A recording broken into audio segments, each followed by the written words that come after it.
3. On today's episode of the John Campea Show podcast, Barbie is passing Mario Brothers today for the #1 domestic box office film of the year. We'll discuss that. Also, the studios have publicly released the details of their offer to the writers, the WGA, and the numbers actually look pretty good. Also, Avatar: The Last Airbender is entering its final stage of post-production. We'll discuss the details on that. And Ahsoka had its 2-episode premiere. We're going to go over the good and the bad of that. That and a whole bunch more. The John Campea Show podcast starts right now.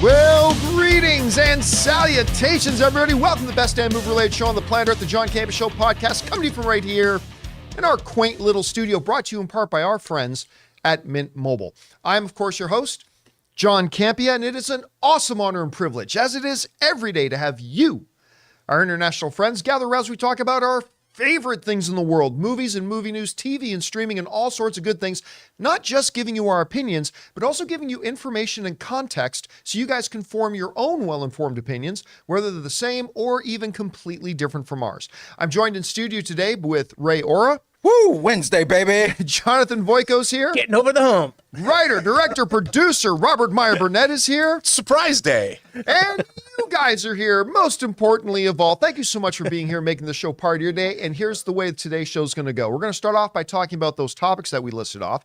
And then we're going to take live questions from our audience and a few questions from our YouTube channel subscribers. If you guys are watching live and want to fire in a topic or question, go ahead and use the super chat feature. And if it's appropriate to be used on our show, we'll address it a little bit later on. All right. With that down, guys, let's dive into it. And we're going to start with this. The big movie story of the year has really been Barbenheimer.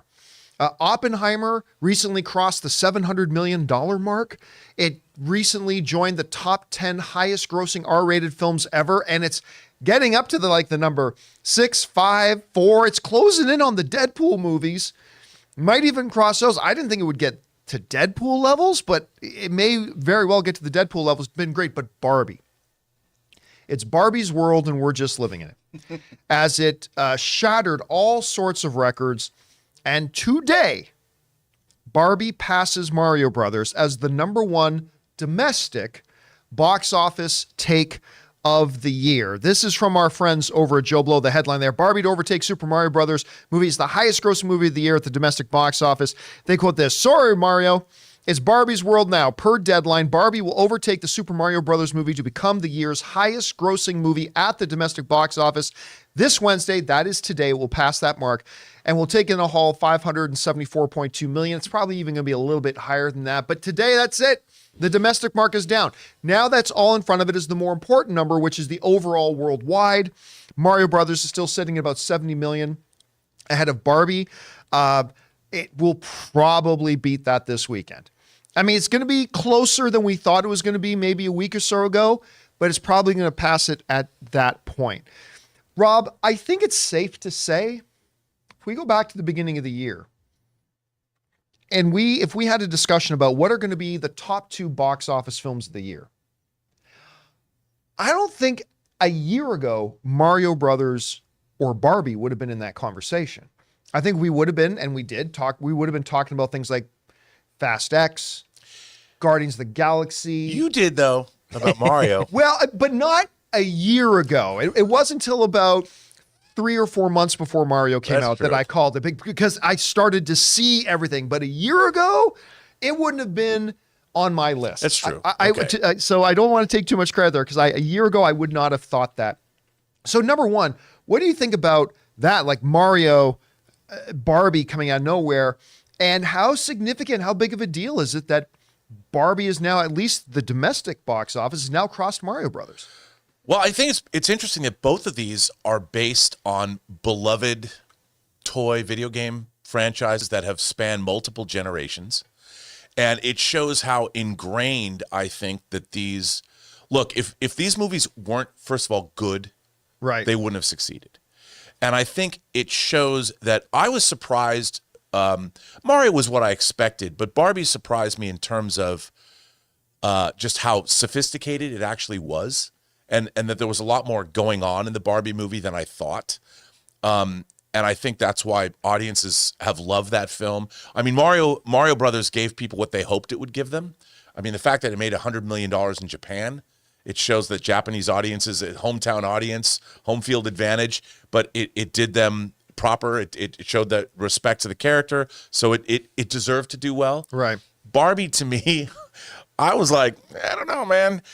But again, not just Barbenheimer, that got people into the theater. But it was the way that the movie resonated with audiences, and it was actually about something. And after you left the theater, you could have arguments or discussions. There was something I would not have thought, John, that I could sit over an entire meal, which I did, over dinner, and have a conversation that lasted 2 hours about the meaning of Barbie. I would not have thought that would have been something that would have happened in my life. But here we are. And I think that people have gone back. You've got, again, the female audience, not just, I mean, men went too, but the female audience, mothers and daughters, kind of like when Captain Marvel made over $1 billion. Right. It's an audience that I think is underserved, especially when it comes to IP. And it just worked. And the fact that they had, you have Greta Gerwig, who I would call her an auteur.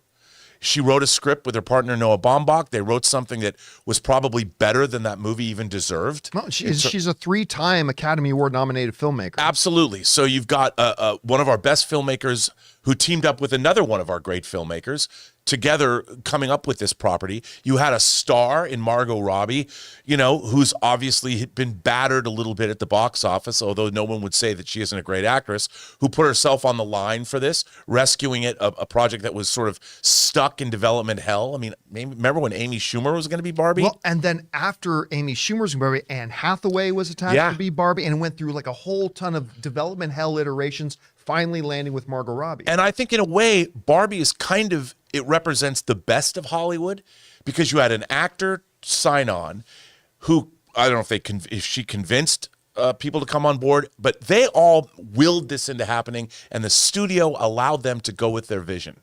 It could have had a lot of studio interference.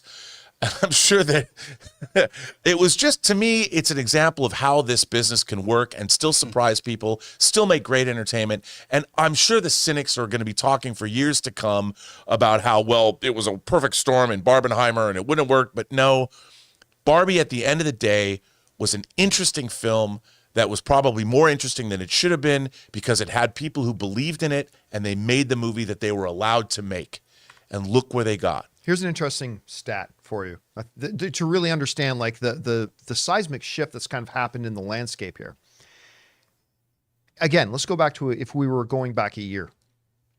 In its 5th weekend, which was this past weekend, in its 5th weekend at the box office, 5th, Barbie almost made as much in its 5th weekend as a brand new opening weekend DC major superhero film, with Blue Beetle making $25 million at the box office, and Barbie in its 5th weekend made $21 million at the box. I mean, that is staying power. I mean, Ray, we went to go see Blue Beetle, and there were still people in its 5th weekend there in pink. Guys, 45% of the audience, by the way, according to Variety, 45% of the audience has gone to see Barbie were male. I mean, that's still a big, heavy majority, at 65%, or 65% for, 35%. 55%. Let me try that again. 55% of the audience was female, but a lot of men were going and enjoying this film. And now it's crossing Mario Brothers. And now I guess the clock is just on as to when will it catch Mario for the overall world lead. And then the question is, we were asked this question the other day, Rob, about, is there any film left this year that has the possibility of catching it? I say the only film that has a chance is going to be Dune 2. Because, the last one won 6 Academy Awards. The audience loved it. It made $400 million in the box office, despite the fact that it was released on HBO the exact same day. And it still made $400 million at the box office. I don't know that Dune 2 is going to catch Barbie, but if there's any one that has the chance, I think that's going to be the one.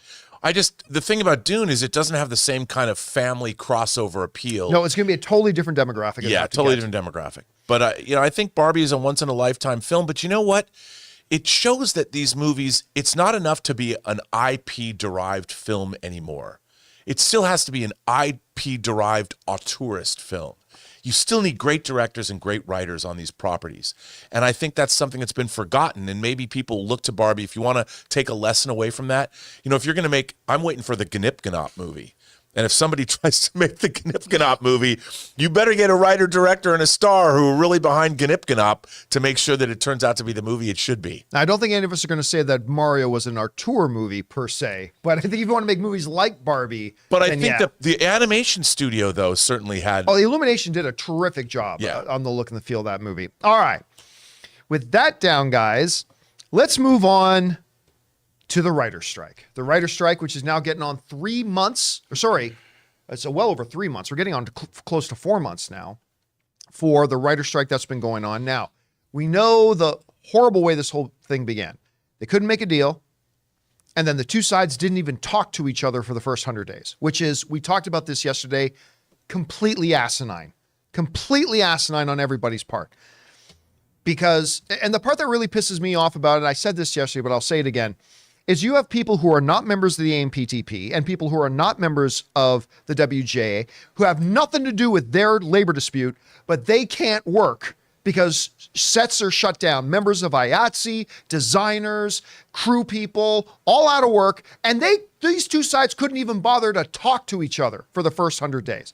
That being said, recently, it became public knowledge that the studios finally submitted a counterproposal to the WGA, and the two sides have been meeting. Thankfully, they've been getting together and talking. Well, yesterday, according to this report in the Hollywood Reporter, the studios actually made public the details of their counterproposal, their offer, if you will, to the writers, and laid out for us what those details are.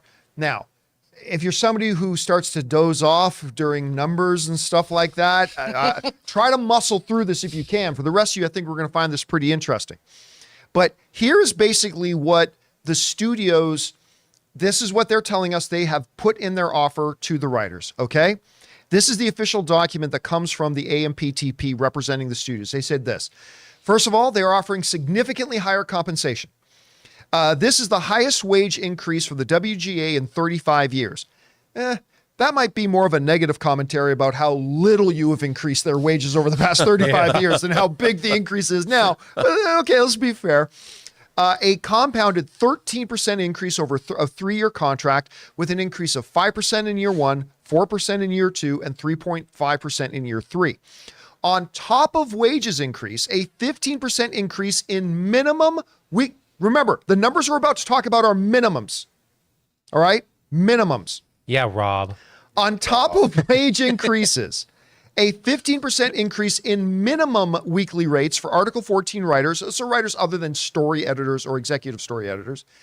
In the first year of this agreement, with further general wage increases in the second and third years of the agreement, this would take a writer from $9,888 a week to $11,371 a week for a guarantee of up to 9 weeks. So if you're working on a project that you're going to get 9 weeks, okay, I'm just going to open up my calculator here because I can't do this off the top of my head. 11,371, multiply that by 9 weeks.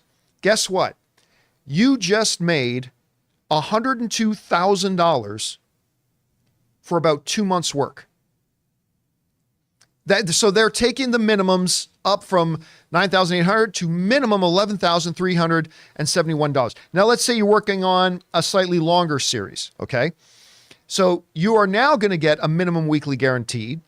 That increases from $8,240 to $9,000, let's just say $9,500 a week. Okay, so that's on a 15-week thing. So let's say you're working at $9,500 a week and you work on a 15-week show. You just made $142,000 for working under 4 months, less than 1/3 of the year. How many of you would love to have a job where you get to work 1/3 of the year and then take a whole bunch of months off? Me. Yeah, many of us. You get work 4 months and then take 8 months off and then be like being a professional football player without having to, brutally put your body through a whole hell of a lot of stuff that the professional Now- football players have to. But one thing though, this isn't just like your staff writers, right? Because this is Article 14 writers. So are those writers who are also like the showrunners or producers or whatever? It gets to that. Okay. There's more details to come.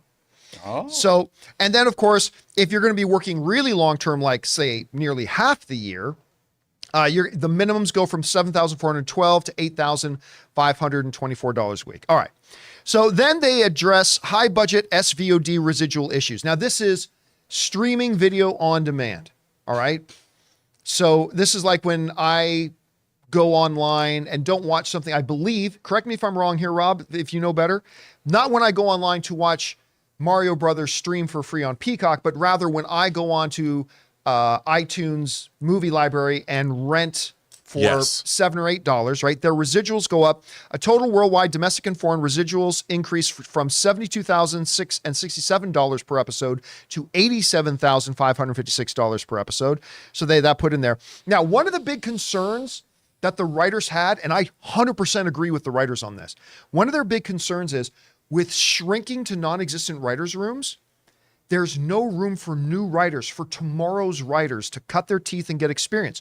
Normally in a writer's room, you got your showrunner, and then they'll bring on some really seasoned, experienced, proven writers in their writer's room, and then bring in a couple of mid-level writers, and then one or two new writers to make sure that they're cutting their teeth, bring fresh ideas, and set up the future writers, right? And with the shrunken writer's room that the studios wanted, the writers have been very, very concerned that new writers are going to have no way to get into the business, because if you can only hire 3 writers in a writer's room, you're always going to go get the most experienced, most proven talent. No one's going to be able to develop it. Well, they said this. The studio said, a new structure to train writers to become the showrunners of tomorrow by guaranteeing the length of employment and requiring that at least 2 mid-level writers chosen by the showrunner be assigned to production. The APTP is committed to allowing the showrunner to select at least 2 mid-level writers to be assigned to productions who are each guaranteed at least 20 weeks of employment unless the production period is shorter, so on and so forth. All right.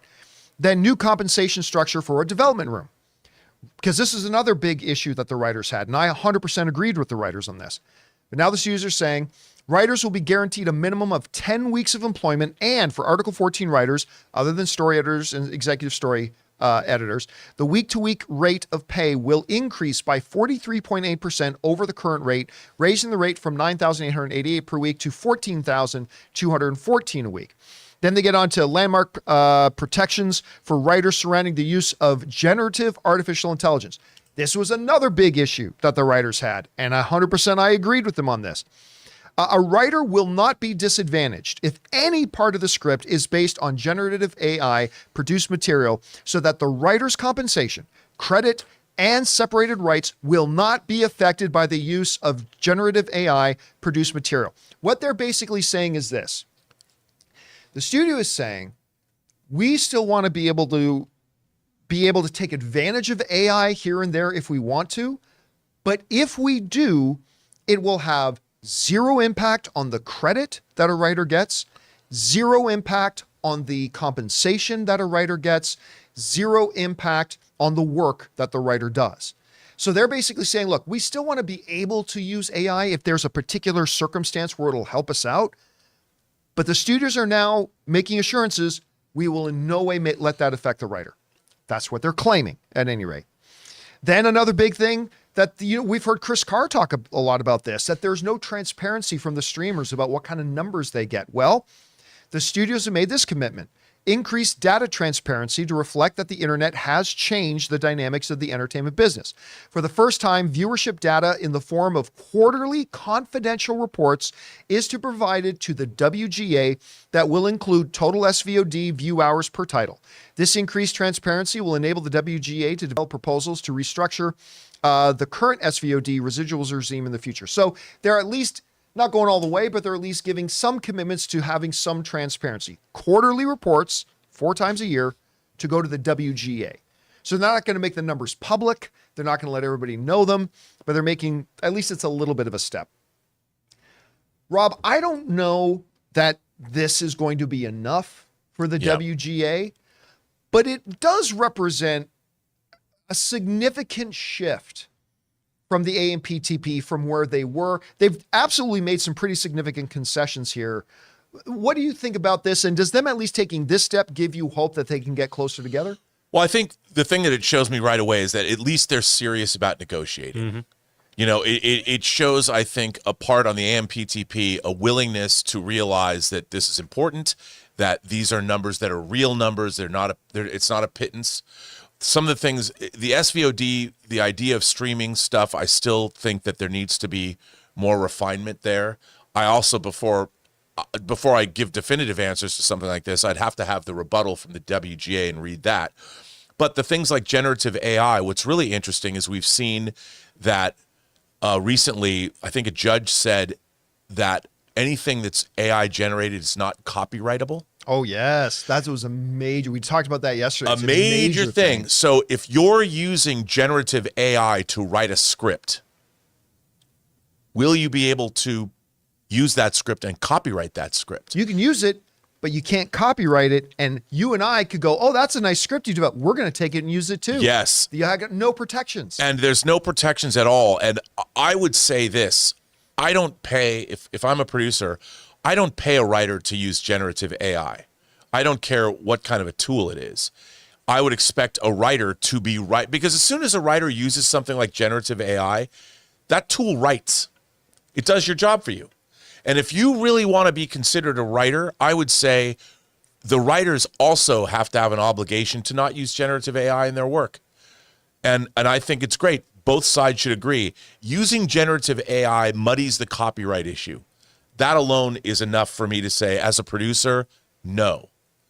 No, I will not, we will not use generative AI.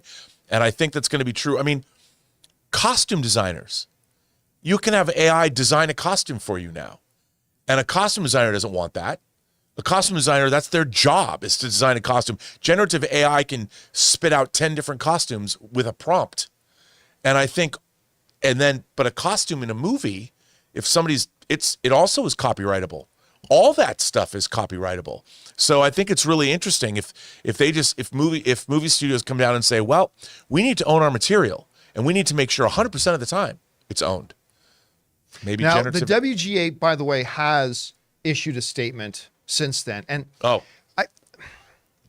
I got to say that while I have been completely on board with everything except a residual, I'm still very iffy on the issue of residuals. Yes. That being aside, the other 12 things they've asked for, I'm 100% on the writer's side. But the Writers Guild, I should say, have taken this really annoying approach of saying, we're going to litigate this in the court of public opinion. And we're going to just badmouth and insult, and we're going to do all this kind of stuff when, guess what? The public opinion means nothing here. The studios don't care what the public opinion is on this. They're going to do what's good for business. And you crying about it isn't going to, I mean, you know what? Here's the real problem. They have some real legitimate issues, some real legitimate gripes. And when they come out and whine and cry about it, instead of just presenting the facts, it kind of undermines the legitimacy of their position. You know what I mean? But so anyway, the WG has come out and they said, basically, this isn't the AMPTP being serious about wanting to bargain. This is just them posturing. They're not serious and all that kind of stuff. And again, what is making a statement like that publicly do to help things along? Put out a statement that says, we appreciate that the AMPTP has put this out. However, while we appreciate the concession, we are still far apart. They have offered this, but we stand firm that we need this. They have offered this, but we stand firm that we need, just put out the data, put out the information. Let us know where you are. Quit the soapboxing and whatever, and just tell us, like, okay, you're asking for what exactly? You're offering what exactly? Let us see how far apart you are and where you guys can come to a compromise. I completely agree with you. And so, I don't know, like, how much longer do you think this thing's going to stretch out? I mean, at least they're talking again, which they weren't doing for a while. Yeah, I couldn't. No, look, I agree with you. And the thing that I think about is, like, you and I we're on the side of the writers, obviously. All film and television, especially, John, in a year where the Emmy Awards, both in comedy and drama, are so strong. You know, it shows what great writing means to our entertainment. And to have that many great TV shows. I mean, what is Succession? It's a show about people in rooms talking. It's all written. And we have, in both comedy and drama, we see every day, we watch shows every day that show how important good writing is. So we're both on the side of that. But like you said, we also have to have good faith negotiations, and we don't want an industry torn asunder where the writers hate the producers and the producers hate the writers. You have to show being conciliatory and negotiating in good faith. Right. And being financially reasonable. And yeah, absolutely, 100%. Because like, here's the other thing too. I'm getting so tired of reading these comments because I see them all the time. It's like, good, let the writer starve. They've been writing nothing but crap anyway for years. And I say, oh, okay, time out. You got any favorite shows? Oh yeah, I love this, and this. Guess what? All of them written by WGA members. Yeah, exactly. You got a favorite movie? Oh yeah, I love this, and this. Guess what? All of them written by WGA members. So we don't underestimate how good the writing can be, and don't underestimate how bad writing can be. And we're not going to get better writing until we get the WGA with a new contract and working again. All right, guys, listen. We still have a whole bunch of stuff that we need to go down and talk about, including Avatar: The Last Airbender takes another significant step towards being completed, and we're getting that live action adaptation. The Ahsoka premiere came out. What was good about it? What was bad about it? We're going to talk about those things, but before we do, we're going to take a second and thank a couple of sponsors of today's episode of the John Campea Show podcast, our friends at Rocket Money and Mint Mobile. Guys, we want to take a second and thank a sponsor of today's video, Rocket Money. Did you know that the average person has around 12 paid subscriptions, and they might not even remember to subscribing to half of those? If you have no idea just how much you're spending each month, you need Rocket Money. It's this great app that tracks all of your expenses so you know exactly where your money is going. I recently just found out that over 80% of people have subscriptions that they've completely forgotten about. Seriously, think about how many free trials you subscribe to that you just probably never canceled. And that's why I'm such a big fan of Rocket Money, because I was one of those people. When I signed up to Rocket Money, I was stunned to find out that a gym I had belonged to in another city I lived in, I had still been paying my dues to for over 2 years. Also, that music subscription service I use, yeah, I forgot I was subscribed to 2 other ones. That's where Rocket Money comes in, because Rocket Money is a personal finance app that finds and cancels your unwanted subscriptions, monitors your spending, and helps you lower your bills all in one place. With over 3 million users and counting, Rocket Money customers have saved on average of $720 a year. So stop wasting money on things you don't use. Cancel your unwanted subscriptions and manage your money the easy way by going to rocketmoney.com/Campea. That's rocketmoney.com/Campea. rocketmoney.com/Campea.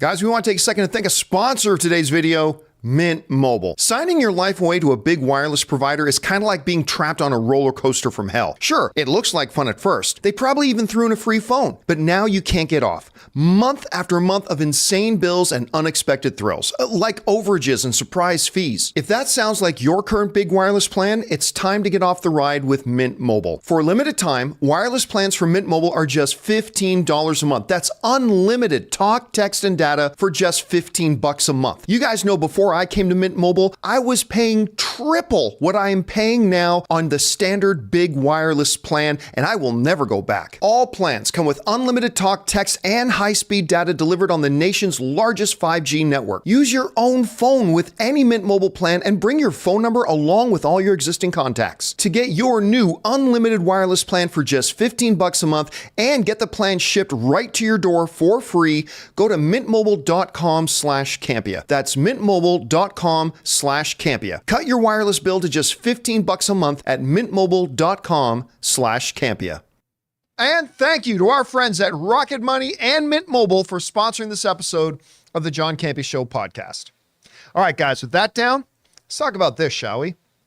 I'm not a big anime guy. Everybody knows that. And so I was really late to the party of Avatar: The Last Airbender. As a matter of fact, it wasn't really until the pandemic, when we were all just looking for stuff to watch, that I finally went, you know what?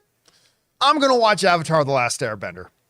And darn it, I quite enjoyed it. It's good. I mean, the first season is a little more childish, but then they get actually quite deep, and they deepen the characters and all that kind of stuff. And I'm like, yeah, I really quite enjoyed Avatar: The Last Airbender. So now, then of course, M. Night did one of, I don't think anybody's going to disagree, one of the worst cinematic films ever made in history with his version of Avatar. Yeah, it's Inexplicably bad. inexplicably Wait, what? bad. It was so awful. I mean, you know what? I get in trouble for this, but it's true. I did find some redeeming qualities about There were certain elements that I thought did well, but overall, terrible movie. But now we got Netflix. Netflix, who other than HBO, probably the best at making series. They make great series, much better than they make original movies, but they make great series almost as well as HBO does. And by the way, Apple TV Plus is coming for that crown because they've been doing a great job too. But got coming, the casting has been wonderful, all that kind of stuff. Well, according to a new report and according to their official Twitter account, Avatar: The Last Airbender has now entered one of the final stages of production, in that they got the synchron stage, orchestra, and choir bringing Avatar: The Last Airbender score to life, where they're now actually scoring it out. You know, I see a picture like that, and I just think of the old Star Wars, John Williams conducting everything, but they are now in actually scoring. Now, this is significant, and Rob, I want you to jump in and correct me here where I go off path, but this is generally one of the final things that you do, because you have, for the music to hit all their beats and the notes that they want, you got to basically have your edit done. Yeah. That's going to be done. If they're going to score, if you want to change the edit around, suddenly the score goes out the window. This is one of the final pieces they have to do, which is really this. Is it even called a tweet anymore? The thing's called X. Do you call it an X? An X. I still call it a tweet. They X'd it? Yeah, Yeah. so we'll call it an X. This X that they just put out, idiotic thing. This X that they just put out seems to suggest that this series is just about complete and ready to go. It's got a lot of people excited that early 2024 is when this thing's going to hit. Anyway, Rob, you know, does this tell us, with us seeing them now in there scoring this thing, putting the music to it, does this indeed tell us that this thing is just about all wrapped up? I think so. I mean, it's 10 episodes. I think so. I can't remember. But yeah, they're probably scoring everything. That's what they would do. I mean, unless you're Peter Jackson, who has no problem changing a movie while he's in the scoring stages. I would say that yes, they're in the position of these are the final touches that they're putting on the film. I mean, obviously, it still has a sound mix to go, and there's probably effect sequences that they're waiting for, but they already know they've dropped animatics in and things like that, so they know the timing. So if they're scoring and this is not a small orchestra, it looks like. No, that looks like a pretty serious. It's quite sizable, and it's very exciting. So seeing even that picture, just knowing that it's going to have that kind of a score, makes me excited. Yeah. So and I got to say, I'm looking forward to this show. Me too. I really am. I don't know why I am excited about this, but I'm not excited about something like One Piece, which a lot of people are very excited about. But this thing, I don't know, just everything that seemed, because recently they put out some stills, right? And I don't know why. And remember, we're only talking about still pictures, right? For all we know, this could be the worst show ever made. But it feels right to me. Like the characters, the world, the costuming, it just...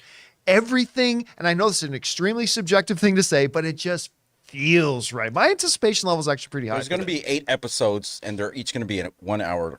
Yeah. 1 hour. Okay. Episodes, So 8. Look, I don't mind 8 episodes. So I'd rather a 20 episode season or something. But 8 out. Hey, if you're going to make it, as long as the episodes are an hour long, then I'm okay. Question is for you guys. What do you think? Are you excited about Avatar: The Last Airbender? Maybe you don't care. I don't know. I'm kind of stoked about it, but it is coming. And now they're doing the scoring, and I'm really psyched to see it. All right, guys, with that down, let's move on to this, shall we? Well, yesterday was the day. Ahsoka, which years ago at that famous Disney investor stream thing that they did, when they announced, Kathleen Kennedy said, Ahsoka's coming. They also said Rangers of the New Republic was coming, and that isn't coming. But, Ahsoka's coming. A lot of people got excited. Just quick background. I've never been a big fan of the Ahsoka character. Started to win me over with Rebels. Then I really got on board with the Rosario Dawson iteration that we saw in Mandalorian. And the trailers I think have been great. And I've been very excited about this Ahsoka series. So then they make the even better announcement that, guess what? Not midnight releases for us in LA. For you guys on the East Coast, it was even worse. It was 3 a.m. For us, it was midnight. They said, you know what? Prime time releases. Prime time. 9 baby. p.m. East Coast, 6 p.m. for us folks in LA. It's like, great. We were actually able to have a proper get-together last night. We Yeah. had barbecue, got together, had some drinks. We're all able to sit down then and watch Ahsoka. So we watch it. But that's where it really gets important. Is it any good? I'll say this. Not bad. Not bad. I got some good things that I really liked about it, some things I really didn't like about it. And overall, I'm still kind of hopeful for the series. I think there's enough there that it could go in some very good directions. Then again, Disney Plus series have had the unfortunate track record of starting really strong and then getting worse as they go. Hopefully this is going to be something that just takes off from this landing spot. So I'm going to run down for you guys some of my good and bad. And then, Rob, I'm going to go over to you and we'll add to our good and bad list, shall we? Okay, let's start with what I think was the good. Well, first thing, the best thing to me was Balin and Shin. The great Ray Stevenson playing Balin. I loved this villain. There was very much a Christopher Lee Dooku kind of feel to it. He was calm. He wasn't this enraged thing. And by the way, guys, I'm going to give you a little bit of warning because it came out last night. We will be going into some spoilers here. So I'm just giving you the heads up, all right? But just like, I even love the little attitudes, like when he says, it would be a shame to kill Ahsoka because there are so few Jedi left. Like, he doesn't really want to do that. Right. He's not really Sith. He's something else. They're going to go into that.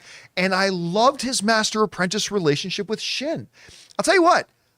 I didn't give Ray 2 squirts of urine about the Shin character. Yeah, squirt, squirt. Squirt, squirt. Couldn't give 2 squirt. Watching it in the previews, like, this is going to be the throwaway little hench buddy.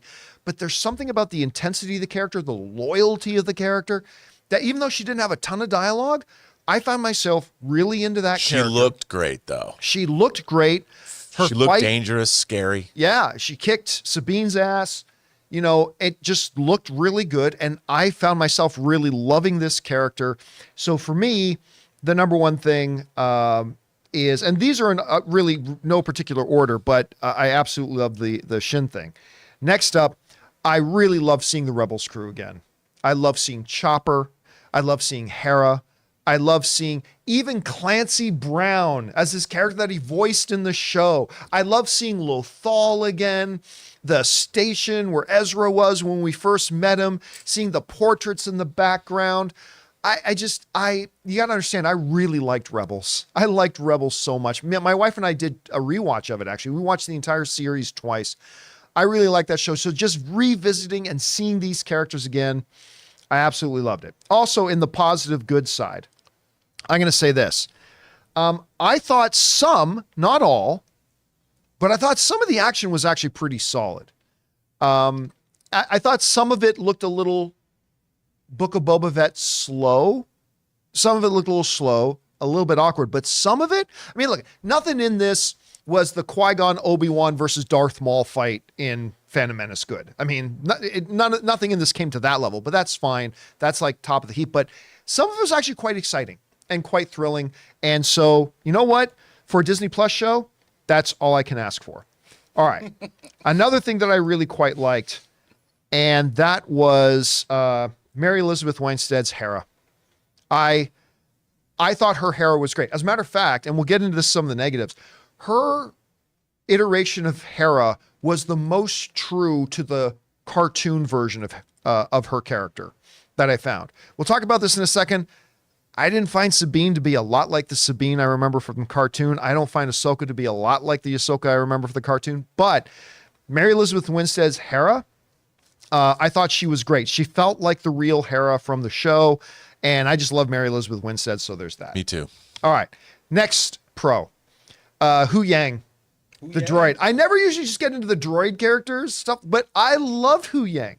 As voiced by David Tennant, at first I thought this character is going to annoy me. Like when Ahsoka first goes up to the cockpit and she's got a droid there, I'm like, this is going to be a K2SO kind of wannabe droid, but it's not. It's its own very unique personality, its own very unique character. And I quite liked it. Okay. With that down, let me get into some of the bad. And then, Rob, I'm going to want you to add to our good and bad list. I got to start with this just because of my background. I'm not saying this is the worst thing about it, but I got to say this. Oh my God, it was some of the worst green screen and use of the volume that I've seen in a while. It wasn't quite as bad as some of it was in Obi-Wan, because some of it in Obi-Wan was just unforgivable. But we were like sitting there and it's like, oh my God, like audibly saying out loud, like you could even see some of the haze glow around the character that separated them from the green screen. That was like, just their oh my force God. aura. What's that? That was just their force aura. And the force aura. That's Yeah. right. It was like 2010 video game cutscene bad. And then when they would go into some of the wider shots with the in the volume, you could still see some of the right angles of where the floor was meeting the screen, and it just didn't look like this shot here. Actually, maybe one of the better ones. And look, maybe this is the visual effects guy in me. It really bothered me in that shot. Well, I remember when this was live. The shadows on the ground, first of all, weren't consistently going in the same direction. yeah, they're not. So Yeah. where's the sun in the sky in this shot? Where's the sun in the sky? And why are the shadows going in completely different Are directions? those shadows or is that dirt? That might be dirt. No, it's shadows. And on top of that, why are the shadow lines so hard? Like there's no opacity to it. Like it's just these very hard. Anyway, that's a nitpick. That is a fully admitted nitpick. Well, there is. But it's some of the shots were better than others. Some weren't so good ones, but some of it was just absolutely bad. Also, I'm sorry. There's no getting away from this. But next up on the list here, Jonathan, some of the dialogue was absolutely dreadful. Not all of it. There's actually a couple of pretty cool spots, but some of the dialogue, and I attribute that maybe a little bit to, you know what? If this show right now was in cartoon form, it might not feel bad, but you got to understand that dialogue will come across differently if it's being presented in a medium of animation or live action. And some of it was just cringy, like really top of the line cringy. All right. This is going to be one that a lot of people are going to get upset about, but I'm sorry. It's where we're They're at probably here. already upset. Ahsoka and Sabine both came off as unlikable characters. Like, I'm sorry, for most of the show, Ahsoka came across as an asshole. And in Rebels, she does not. And in Mandalorian, she does not. And by the way, new drinking game. Go back and watch the first 2 episodes. Take a shot every time Ahsoka does this. Every fucking scene, arm cross. Every scene, you would be slobbering drunk by Already am. already am pretty quick. It was just, I was like, whatever. But I just didn't find them likable. Like I don't know why now. You can make an argument that is really that they may have intentionally done that to create a false base point to show development through the remaining 8 episodes. Maybe, but 'Cause- wouldn't she have already developed as a character through? Yes, that's why I lot? said a Yeah. false base point. But You're regressing the character to make them look better. to make them look like they've, yeah, but you know, if they are doing that, I'll give them some credit for that. Like I don't like it when a series ends where a character is exactly what they were when the show began. Like you saw no transformation, no change. Their experiences did nothing to influence them or move them or whatever. So maybe I'm listing it as a negative right now, but let's see how the series goes. Maybe I'll change my mind on that. If they use that as a launching point to show shift and adjustment and growth as they go. So I'm saying that up front, like maybe that's the case there. But for just watching the first 2 episodes, the characters just came across as unlikable. And yeah, anyway, last one I'm going to do here for the bad points is this. That, Jonathan, let's bring this up. Is the plot devices that made no sense.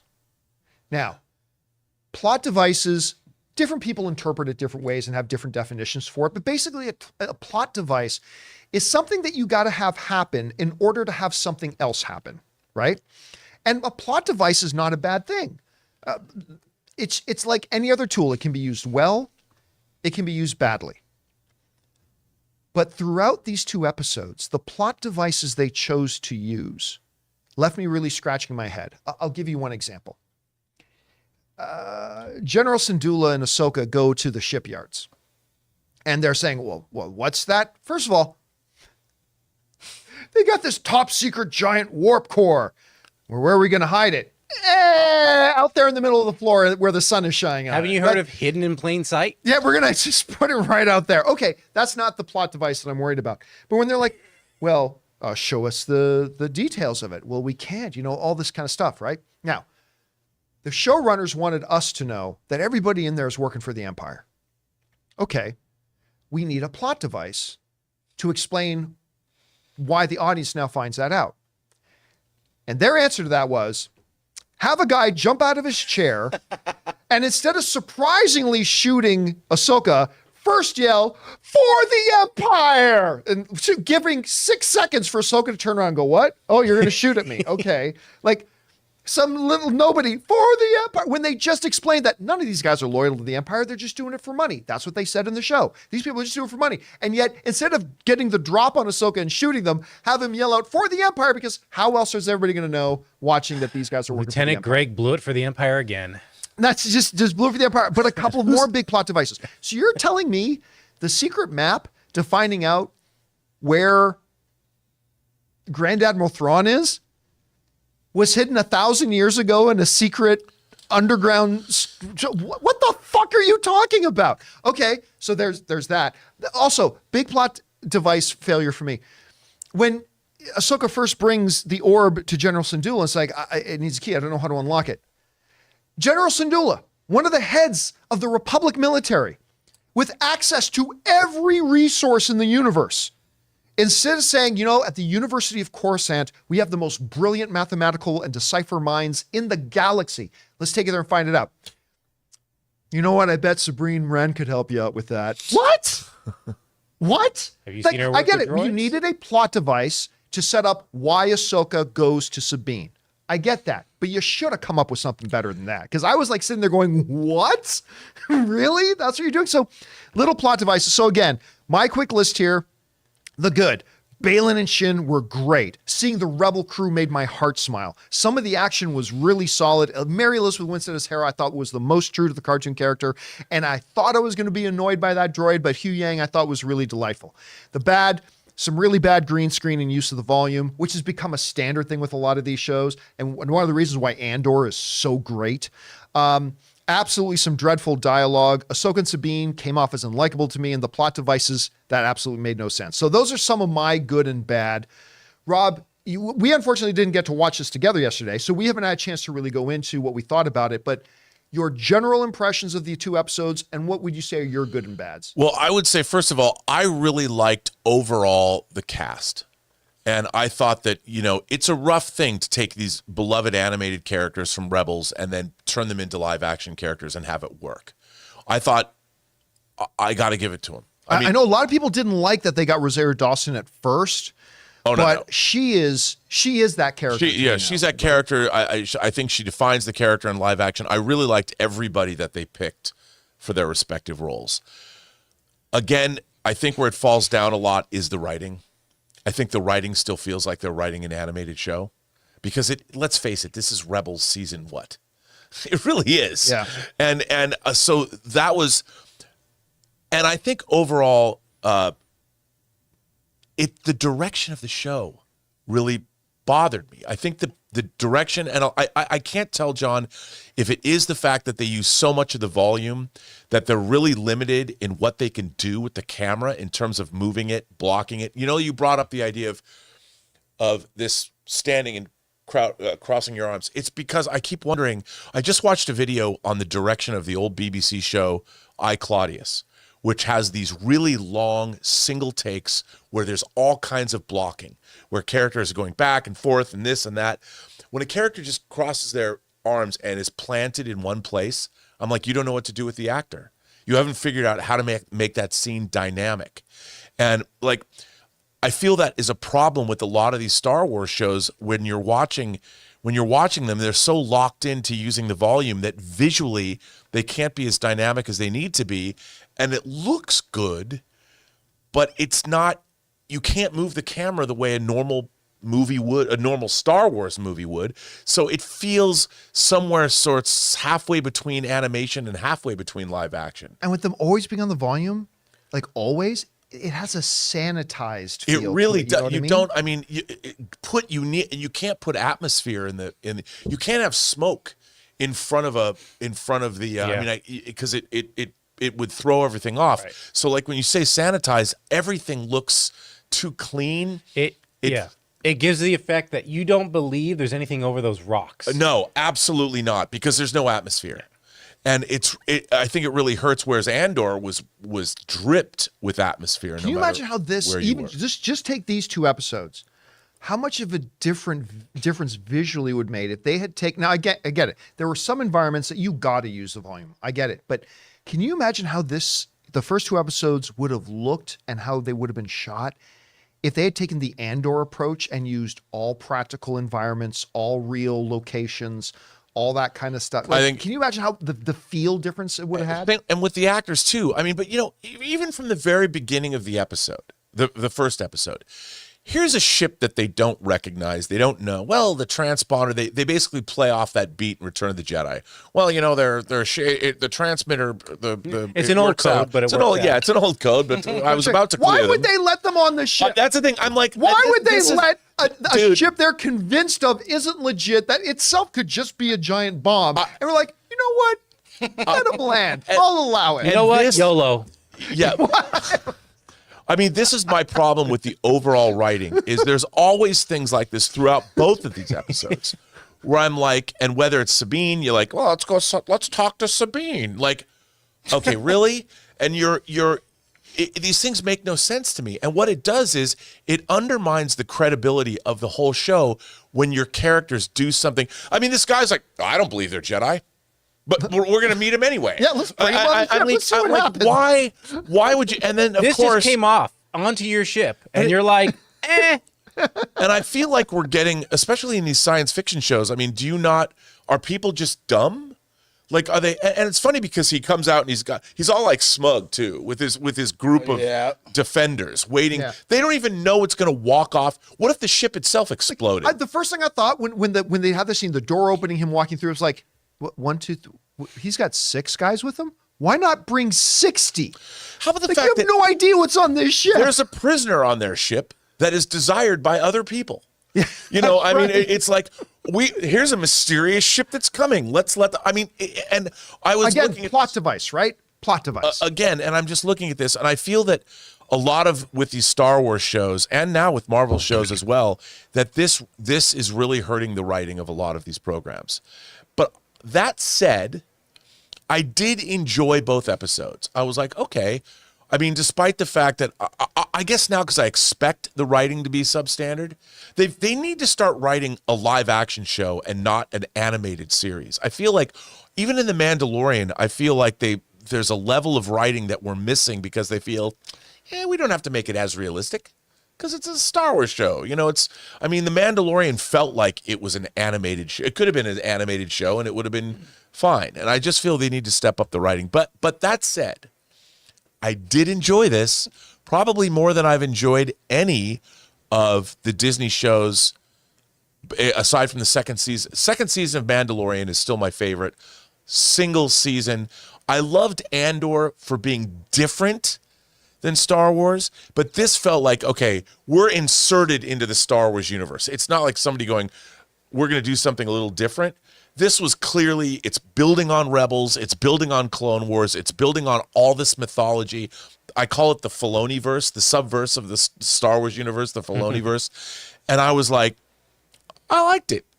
You know, I'll say this. I mean, I want to see where it's going. I thoroughly enjoyed myself at the end of that second episode. I can't say that I thoroughly enjoyed myself, but I will say that, and like I said at the beginning, there was enough in there that I'm like, I'm curious to see episode 3, Yeah. right? And I will say the first 2 episodes of Ahsoka were better than Obi-Wan, was certainly better than the Book of Boba Fett. Yes. And I enjoyed the first 2 episodes more than I enjoyed Mandalorian season 3. Yes. I mean, so I'll say that. So it's still a bit of a step up. I think maybe I just got myself too psyched up for how excited I was for it, because I think the trailers have been Well, the amazing. trailers were bangers. Now, a no couple doubt. other good things too. Tell me, right at the beginning when she's going to the town, tell me you didn't get Raiders of the Lost Ark vibes. Oh, dude. Like I thought any second now, Ahsoka was starting to go, and then pick up some sand. But so that felt really good. And I gotta say, by the end, by the time Morgan, even though doesn't make a lot of sense how they got there, still when Morgan is like showing where we got to go, we need this warp drive because we got to make this incredibly long trip to go get, Grand Admiral Thrawn, all that kind of stuff. By the time that was happening, I was like, okay, this feels like the space adventure that Star Wars is supposed to feel like. And I was starting to really get into it a bit by the end there. So I'm looking forward to the third episode. You just reminded me of one thing I did want to say. Both the Tidarium shuttle scene at the beginning, Right. and then also the looking for the map, which was very Force Awakens. Yes. They're looking to the map where Luke is. Why is it so hard to figure out? Like, everybody needs maps. Like, I like the galaxy's the galaxy. And how did that, I'm still stuck on how did that map get there in this thousands of year old temple that's been I agree. This idea that they need maps. I'm like, come on, man. Why is this? And they're now borrowing plot devices from previous Star Wars movies, and I don't like that. It seems like we've seen that played out before. Because that was, like you said, you were able, Jonathan was able to recite dialogue from Return of the Jedi, knowing exactly what I meant. And it's like, we shouldn't be able to do that. We should get something new. Give me I don't need a map. All right. The galaxy's charted. So you guys liked it? Is what I you're mean, saying. look, here's the thing. You know what it is I for liked me? it. I think at the end of the day, if you had to just boil it down and say, John, did you like it or did you dislike it? I'm going to say I liked it. I think the pros outweigh the cons for me. Yeah. It's just I was hoping for better. I was hoping for more. But yeah, I liked it. And listen, we're only 2 episodes in. They've got 10 in total. We got 8 more episodes to go. And maybe this is just going to be the launching off point and it's just going to get better and better. And that's what I'm going to keep my fingers crossed for. I will say this, Hasbro's, they're making a toy of the Ghost. And you have to, it's crowdfunded. And I was like, Why is Hasbro crowdfunding stuff? because it's too expensive to put out. Oh, that makes sense. So they crowdfund, so they know, and they have certain levels they have to meet. I was looking at it. It's really big. It's really cool. This made me, in anticipation, I went back and watched Rebels, like you did with Anne. And I don't know why, but this show made me want to buy that Ghost. Well, I mean, I've always loved the Ghost. Wait, a vehicle from a IP made you? I know, but I wasn't going to do it. Like, I don't collect 3 3/4 inch figures. It even comes with a figure of Ezra. One other thing I should mention that I really did love in the episode. I really loved Chopper in the episode. Chopper, remember I said Hera was the most true to the animated version? Yeah. I take that back. Chopper was the most true to the animated version. I love Chopper. And I always have, and I love the way they use Chopper in this. It's really like the personality just exudes. Even though we can't understand Chopper, I feel like we can totally understand Chopper, right? So I got to say, I really did love that. All right, guys, listen. We are now going to take some time and take your questions. We asked, first of all, our YouTube channel members to send in some questions. So we're going to get to those and then we'll read a couple of super chats. If you guys do have a question you want or an observation or a thought you want to send in, go ahead and use the super chat feature to do that. But let's get over. We only got a little bit of time left, but let's get over and take some questions from our YouTube channel members first. What do we got up there, Jonathan? All right. Red One Real Talk says, hey, crew, I rewatched Contact and Stargate this weekend, and it had me thinking, what are your favorite non-Star Wars Trek sci-fi films? So Contact is fantastic. Why haven't Warner Brothers released it on 4K? So good. The original Stargate, I'm one of those people that I prefer the Stargate series over the movie, to be honest with you. But sad. Favorite sci-fi movie? You got one? Well, I would think recent movies, Arrival. I was going to say Arrival. With the Arrival, Denis Villeneuve yeah. directed. I mean, of course, Blade Runner and all that. There's so many different, but recent movies that I loved. I loved Children of Men, Gattaca, those movies we got in the early aughts. Her, I think, is a great science fiction movie that's not space necessarily related. But I recently watched Event Horizon again, which... Yeah, I did not dig Event Horizon. I know you did. But I think Contact and I mean, if you are talking about literary sci-fi, I think Arrival's probably my favorite in recent years. I'm going to cheat a little bit. I'm going to cheat a little bit and say not movie, but show is Ronald D. Moore's Battlestar Galactica is probably my favorite. Yeah. Mine, a lot of people might scratch their heads and because they say like, well, that's not sci-fi. Yeah, it is sci-fi. I would say Gravity. Oh, yeah. No, Gravity's great. Yeah. Gravity, I love Gravity. All right, what's next? We got Dr. Stinky. Hey, John and crew. Have you ever seen The Adventures of Milo and Otis? It's one of the best animal movies. A lot of cats and dogs died in that movie. And anyone who hasn't seen it should watch it. It's the first movie that made me cry as a kid. If you knew how many cats and dogs died in that movie, you'd cry too. I don't know anything about the movie. They had a real, like a lot Dude, of... when they throw the dog off the fucking cliff, that dog's dead. There's a lot of Wait a write-ups minute, on this. this is a live action film? Yeah. And they literally threw a dog off a cliff? Dude, there's a lot. Yeah. Wait a minute, the filmmakers literally said, let's take this living, breathing dog I'm and just let's saying a lot of throw it off a animals cliff? died on this filming of that movie, and they got sued, and there's a lot of litigation. Yeah. How are they not in prison? How I don't is know. this movie even playing? Or Is this true? Yeah. They actually did that? I do not know. Oh my God. wait a never minute. seen the Hey, film. buddy. Yeah, man. Thanks, Doctor- Doctor. Now I'm getting angry. Yeah, no, I'm just I'm getting about to upset. Hulk out about this. All right, what's next? All right. Amin writes, 10 years ago. Let me do this. 10 years ago, Ben Affleck was announced as Batman. Time really flies. I'll admit, Yeah. when the announcement came out, I was one of those who thought he could make a good Bruce Wayne, but couldn't see him as Batman. Well, we all saw what happened next. Not my favorite Batman, but a damn great one for sure. Wish we would have gotten this Batman-directed film. I think, seriously, one of the biggest shames of the fact that the DCEU failed was the fact that we never got our Ben Affleck Batman movie. I agree. That one he was going to do with Deathstroke.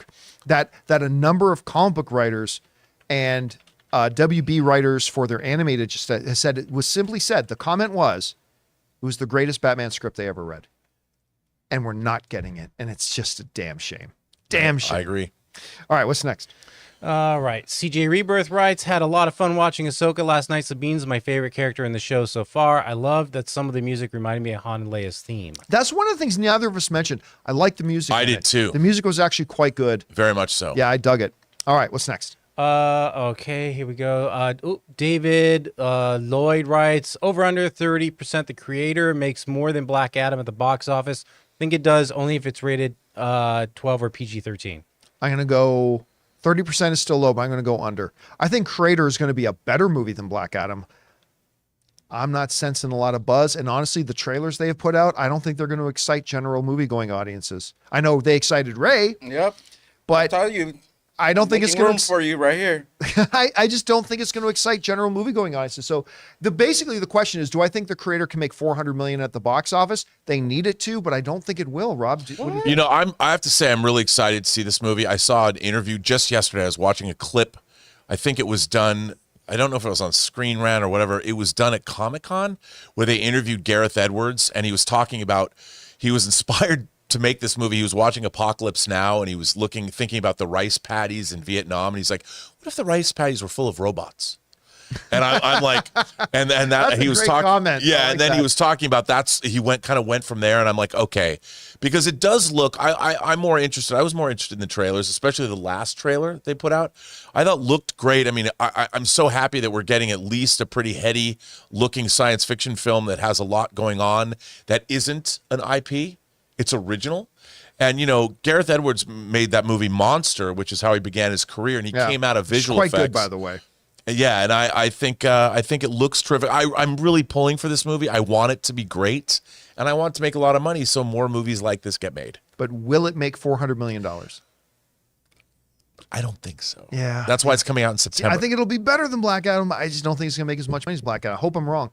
All right, let's take one more from our YouTube channel members. All right. Dad Jokes writes, although Blue Beetle didn't generate much revenue, it seems to be generally liked by comic book movie fans.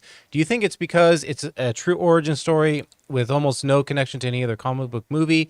It was kind of refreshing for me. It brought back memories of Marvel Phase 1. I think general audiences liked it because it's a quality, well-made movie. It had nothing to do about whether it was connected to other stuff or not, or none of that mattered. They made a movie with good characters that had some really good emotional resonance with them, that we felt connected. Again, I love the one scene between Jaime and his dad sitting in the yard just looking out at the city. There's something really, really nice about that. The action was good. It's not a great movie, but it's a good movie, and I had a good time. And I think that's why audiences are liking it. Have you had a chance to see it yet? Yeah, I went and What saw did you it. think? Okay. I liked it. Yeah, me You know, too. I mean, for what it was kind of your basic. Yep.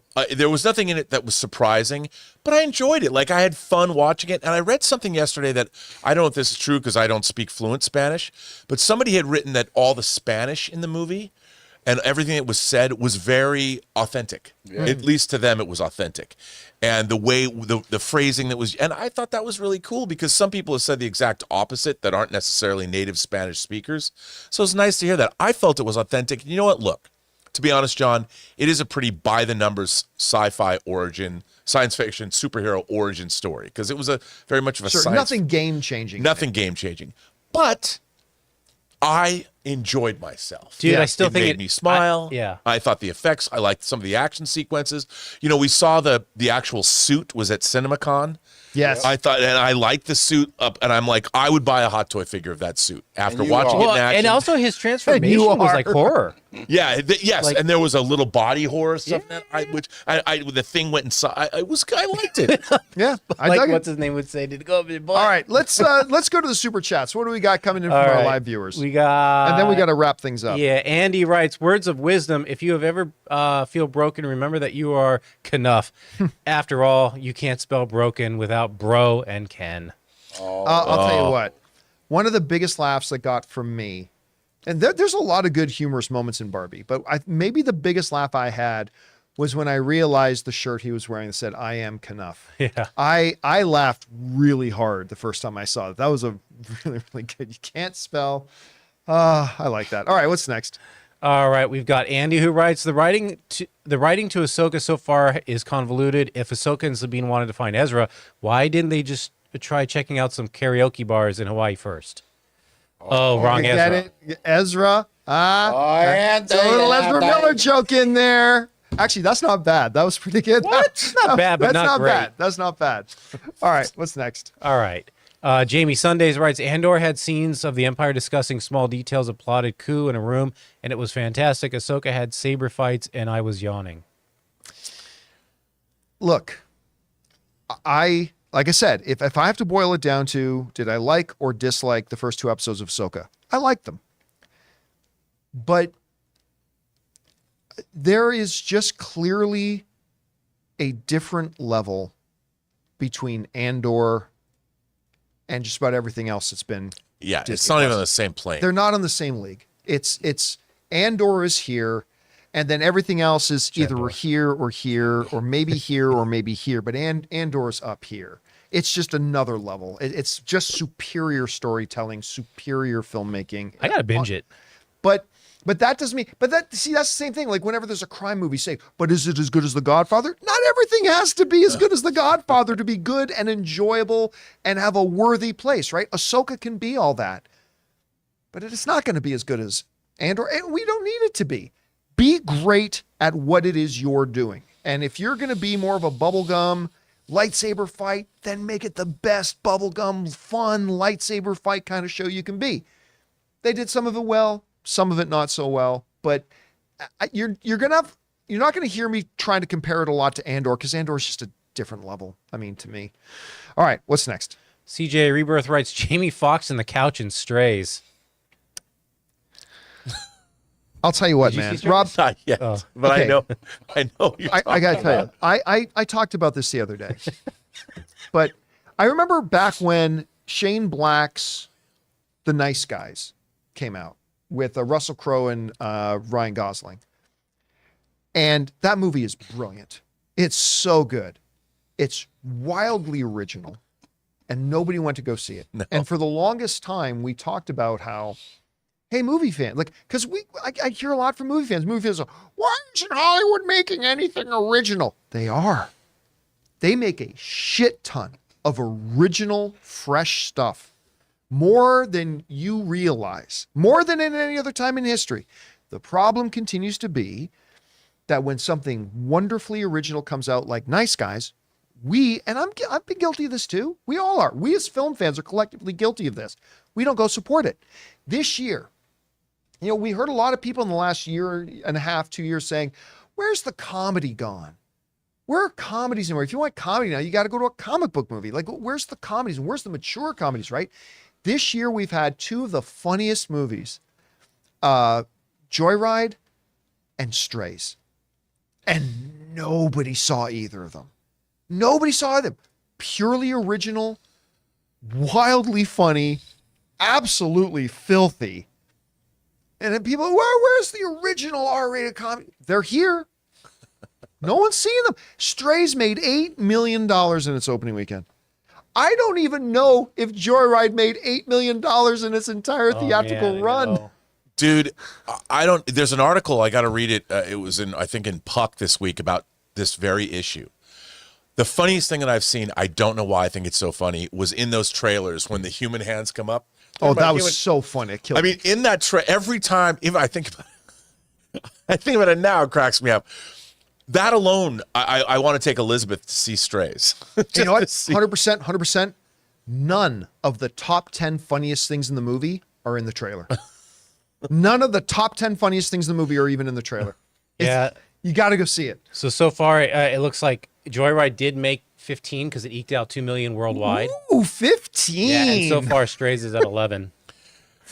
Oh, God. Dude, 26 million between the two of them combined, and they're both hilarious comedies. We saw Joyride at CinemaCon. Yeah. And we were howling. Dude, I turned around and looked at you because you were sitting right behind me. I turned around and looked at you at one point. I don't know if you saw me looking, but your face was beet red, tears to get coming down. oxygen. You were laughing so hard. I thought that movie was absolute. The payoff of that gag, the one shot, it's a gag about a certain part of an anatomy. Oh my God. That payoff was like, I couldn't, my jaw hit the floor. I could barely breathe. I could barely breathe. I loved it. All right, let's keep going. What's next? All right. Guzman writes, optimistic take. Blue Beetle has made 50 million more than it would have made going direct to streaming. Yep. Also, it became my favorite DCU movie since the Suicide Squad. I call that a win. Well, I mean, WB does okay, it, but so here's the thing.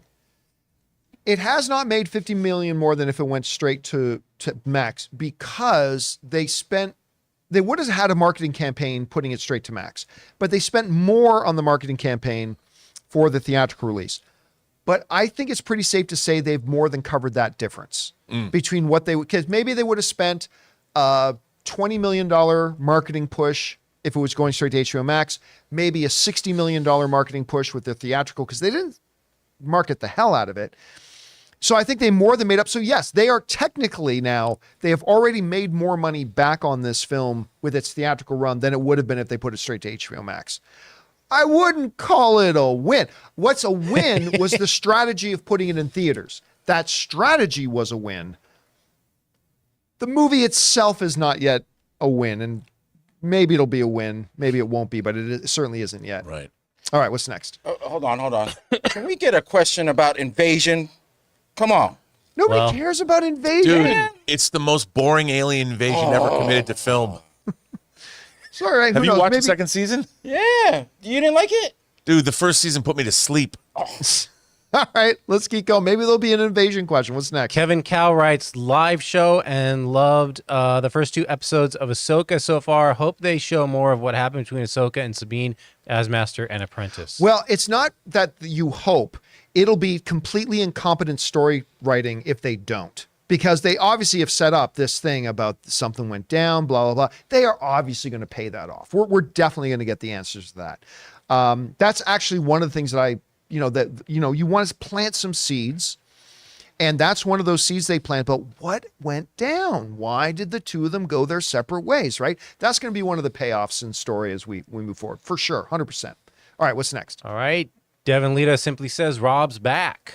That's funny. Somebody wrote to me the other day saying, you think Rob, like you said before that, Rob's going to pop in once in a while. When's he ever going to do that? I'm like, he's been on the show a number of times. I mean, we did say that from the very beginning. Yeah. So, hello. He has been here a number of times. All right, what's next? Norwegian Kryptonian writes, they got to stop poking people with lightsabers. Qui-Gon Jinn draw that thing through a blast door, and we saw the metal boiling around it. It would be very uncomfortable. Yeah. See, honestly, at first, and I was about to stand up and applaud, not because I wanted Sabine Wren to die, not at all, but at first I thought, did they actually just kill Sabine? And the reason I was going to stand up and applaud if they had was not because I love the Sabine character, right? But it's like, if you had the balls to kill off a character like that right up front, and it's just in that split second, all these things started running through my imagination. The story going forward, now Ahsoka is also looking for vengeance, which is a dark side thing. And I just started wondering all these amazing things. And then it's like, oh, no. She's got, but why get her with the same wound that killed a much more powerful Jedi with Qui-Gon Jinn? Dude, Kevin Rubio, our friend Kevin Rubio, who made Troops, texts me last night. He goes like, "Did you watch Ahsoka? The last minute, I'm out." Really? And he didn't watch the second episode. I would have thought Kevin would have liked it. What would you think, Kevin? He was not happy. Oh, he didn't even watch the second episode. He might have since then, but this is what he wrote me when he texted me last night. This friend of ours, Kevin, is a writer in Star Wars comic books. He has made the greatest Star Wars fan film of all He time. created Tag and Bink. Yeah, he created Tag and Bink, which are in the solo. Wow, interesting. I'm sure he's watched it since then, but he was not happy about that. No, I guess not. All right, what's next? Joe Panora writes, favorite sci-fi gotta be Highlander. You know what? Yeah, for movies, I like when they were said other than like Star Wars, I'm thinking like galactic space battle kind of sci-fi. But yeah, in pure sci-fi, Highlander, that is the one movie. It's that sci-fi fantasy. Sci-fi fantasy, but you know, whenever I tell people my top 10 favorite movies of all time, they may or may not agree with it, but each movie I list off, they go, oh yeah, that's a great one. And oh yeah, that's a great, might not be on their list. But the one movie on my list that everybody goes, what? The original Highlander. The original Highlander is still in my top 10 favorite. Clancy Brown, who we just saw in Ahsoka. I mean, theoretically, you're right. Highlander wasn't sci-fi until the second one came out. no, You found out they were aliens. They're from an alien thing. It's like, The planet wait a minute, let me give you. They're criminals, and their punishment is to be immortal. That's their. Highlander 2 is one of the worst films ever made in history. It's so bad. So bad. All right, guys, we've gone overtime here, and that'll do it for today's installment of the John Campea Show podcast. Thank you so much for joining us here today. By the way, if you're watching live, we don't do the show live anymore. We just thought, you know what, the way the day's lining up, let's just do it live today. We might do that once or twice a month, so we just did that today, but don't expect that tomorrow the show will be live. It'll be pre-recorded as normal, but we're glad that those of you who are here live did join us live, so thank you so much for that. Don't forget, guys, to subscribe to the John Campea Show podcast on your favorite podcasting app of choice. Not only that, but our open mics are in that podcast feed as well. Go subscribe to it in Apple Podcast, Spotify, or your favorite podcasting app of choice. Whatever it is, go and subscribe to it today. So, for everybody in the room, Ray Ora, Still Wednesday, baby. Jonathan Foyko, See you later. a writer, director, producer, YouTuber, creator, and all sorts of things, Robert Meyer Burnett. It's surprise day, and I'm here. And most importantly, thank you to you guys for being here. My name's John Campea, and until next time, my friends, bye-bye.